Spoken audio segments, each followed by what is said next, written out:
মমতা বন্দ্যোপাধ্যায় ক্রমশই একা হয়ে যাচ্ছেন, তার ঘনিষ্ঠ নেতারাও একে একে সরে দাঁড়াচ্ছেন। ফিরহাদ হাকিম গতকালই তাকে দেখা গিয়েছে যে তিনি ঋতব্রত বন্দ্যোপাধ্যায়ের সঙ্গে একই সারিতে বসছেন। ঋতব্রত বন্দ্যোপাধ্যায় যাকে হাইকোর্টও বলেছে যে তিনি বিরোধী দলনেতা। তো বিধানসভায় বাজেট অধিবেশনের শুরুতেই কিন্তু ফিরহাদ হাকিম কার্যত বলা যেতে পারে যে মমতা বন্দ্যোপাধ্যায়, অভিষেক বন্দ্যোপাধ্যায়, কুণাল ঘোষদের চমকে দিয়ে তিনি ঋতব্রত বন্দ্যোপাধ্যায়ের সঙ্গে একই সারিতে বসেছেন। এর আগে ঋতব্রত বন্দ্যোপাধ্যায়ের সঙ্গে ঘণ্টাখানেক বৈঠক করে এসেছিলেন। তো ফিরহাদ হাকিম তিনিও মমতা বন্দ্যোপাধ্যায়ের সঙ্গ ছাড়লেন, সেটা হয়তো অফিসিয়ালি না হলেও সেটা বোঝা যাচ্ছে।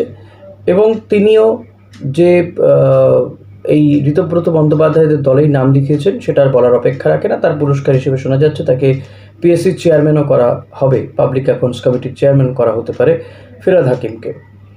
অন্যদিকে আর এক যে শিলিগুড়ি যে কর্পোরেশন রয়েছে, অর্থাৎ কলকাতা পুরসভা যেমন একটা কর্পোরেশন, তো শিলিগুড়িও কর্পোরেশন, সেই কর্পোরেশনের মেয়র গৌতম দেব তিনিও সরে দাঁড়ালেন। গৌতম দেবও তিনি মেয়র পদ ছেড়ে দিয়েছেন। একে একে বিভিন্ন পুরসভাতেই দেখা যাচ্ছে চেয়ারম্যানরা তারা ছেড়ে দিচ্ছেন। তো গৌতম দেব ছিলেন, সেটাও কিন্তু তিনিও ছেড়ে দিলেন, মেয়র পদ ছেড়ে দিয়েছেন। একটা সময় তিনিও মমতা বন্দ্যোপাধ্যায় ঘনিষ্ঠ বলেই পরিচিত, একটা সময় উত্তরবঙ্গ উন্নয়ন মন্ত্রী ছিলেন, তিনিও সরে দাঁড়িয়েছেন। তবে তিনি এখনও দলে আছেন বলে অন্তত এই পর্যন্ত যখন ভিডিওটা করছি তখনও তাই জানি। তবে একেবারে মমতা বন্দ্যোপাধ্যায়কে চমকে দিয়ে তার ঘনিষ্ঠ আরও একজন, তিনি শুধু বিভিন্ন পদই ছেড়েছেন এমনটা নয়, এমনকি দলটাও ছেড়ে দিয়েছেন। এই এক সপ্তাহ হয়নি, গত শনিবার দিনই মমতা বন্দ্যোপাধ্যায় যাকে জাতীয় কর্মসমিতির সদস্য করেছিলেন, সেই বালুদা অর্থাৎ জ্যোতিপ্রিয় মল্লিক, তিনি যে পদ তাকে দেওয়া হয়েছিল সমস্ত পদ তিনি ছেড়ে দিয়েছেন।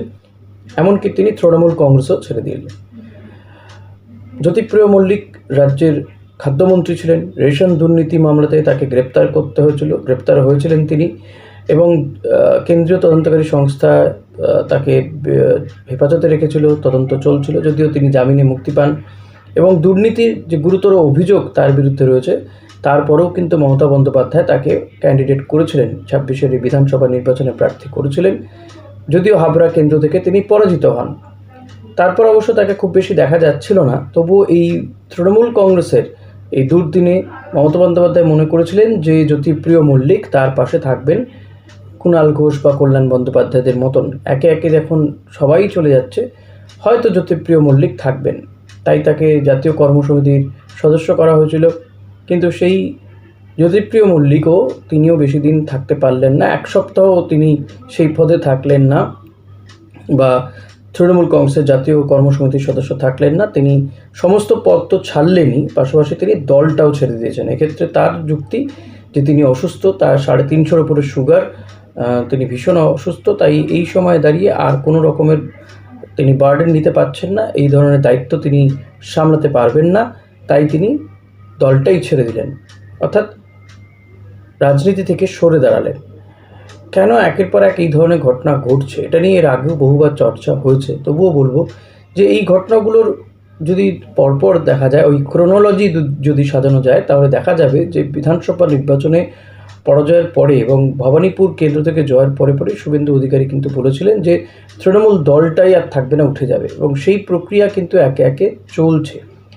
যখন সাংসদরা একটি নতুন একটা দলে যোগ দিয়েছে, এনসিপিআইতে যোগ দিয়েছে, তারা আবার হয়তো তৃণমূল কংগ্রেসের লোগো নেওয়ার জন্য তারা আবেদন করবে। বিধায়করা আলাদা ব্লক তৈরি করেছে, মানে এটা বোধহয় ভালো তৃণমূল ব্লক। এর পাশাপাশি যদি দেখতে হয়, অরূপ বিশ্বাস তিনি তৃণমূল কংগ্রেসের যে অ্যাকাউন্ট রয়েছে সেই এইচডিএফসি ব্যাংকে, সেই অ্যাকাউন্ট যাতে আপাতত ফ্রিজ করে দেওয়া হয়, কোনো ট্রানজ্যাকশন যাতে না হয়, সেই চিঠি দিয়েছেন। যদিও কুণাল ঘোষরা জানিয়েছেন যে অরূপ বিশ্বাস তিনি আর কেউ নন, কোষাধ্যক্ষ নন তিনি, তো তবুও তার চিঠিকে গুরুত্ব দেবে কিনা ব্যাংক, সেটা একটা বড় বিষয়। তবে তৃণমূল কংগ্রেসের এই যে বিপুল সম্পত্তি, কয়েক কোটি টাকা, 500 কোটির বেশি যে অর্থ রয়েছে তাদের, সেই টাকা যাতে বেহাত না হয় সেটাও কিন্তু মমতা বন্দ্যোপাধ্যায়রা চেষ্টা করছেন। অপরদিকে বাকি সবাই যারা রয়েছেন, অর্থাৎ তৃণমূল থেকে বেরিয়ে গিয়ে যারা এখনও রয়ে গিয়েছেন, অর্থাৎ ঋতব্রত বন্দ্যোপাধ্যায়, এরা কিন্তু চাইছেন যে এই লোগো বা আসল তৃণমূল তারাই সেটা বলে এই ব্যাংকের যে অর্থ রয়েছে সেটাও তারা যাতে নিতে পারে, এই ফান্ডটাও কিন্তু তাদের লক্ষ্য রয়েছে। এখন অরূপ বিশ্বাস ঠিক কাদের হয়ে কাজ করছেন সেটা বোঝা যাচ্ছে না। তিনি বলছেন তিনি তৃণমূলেই রয়েছেন। আগামী দিনে হয়তো সেটাও পরিষ্কার হয়ে যাবে যে অরূপ বিশ্বাস আসলে কার হয়ে এই কাজটা করলেন, যাতে অ্যাকাউন্টটা ফ্রিজ করে দেওয়া হয়, ট্রানজ্যাকশন যাতে বন্ধ রাখা হয়। তো সব মিলিয়ে এটা কিন্তু ঘোরালো, এবং এই বিষয়টা বলাই যেতে পারে যে আলটিমেটলি মমতা বন্দ্যোপাধ্যায়ের যে তিনি দল গড়ে তুলেছিলেন, সেই দল তাসের ঘরের মতন ভেঙে যাচ্ছে। শুধু নয়, ভাঙতে ভাঙতে এখন প্রায় বিলীন হওয়ার জোগাড় হয়েছে। আগামী দিনে কি হবে সেটা কেউ জানে না। এই কুণাল ঘোষ, কল্যাণ বন্দ্যোপাধ্যায়রাও থাকবেন কিনা সেটাও কিন্তু আশঙ্কার বিষয়ে দাঁড়িয়ে রয়েছে। দেখা যাক শেষমেশ কী হয়, শেষটা তো দেখতেই হবে।